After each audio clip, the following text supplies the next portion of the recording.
heute, ça va? Schlecht, schlecht und schlecht. Schlecht, ich habe Kopfschmerzen. Und ich habe Französischschmerzen. Oh mein Gott, Fritz! Weißt du, was du da sagst?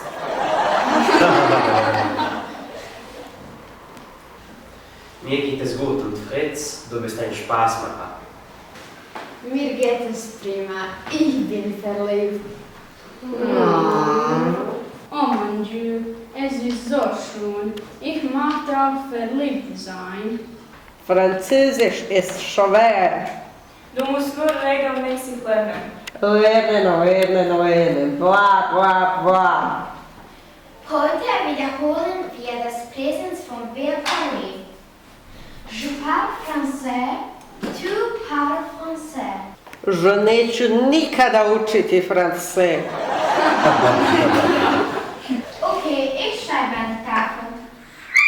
Ich werde nie in meinem Leben Französisch brauchen. Niemand weiß, was die Zukunft bringt.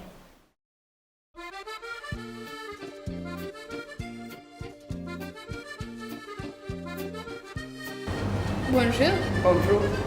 qui est-ce que vous êtes? Jour pan. Voilà, Combien ça coûte? 5 euros. 5 euros. Voilà. Ok, voilà. Merci. Auf Wiedersehen. Au revoir. Ich bin froh, weil ich vor 20 Jahren Französisch gelernt habe. Pardon.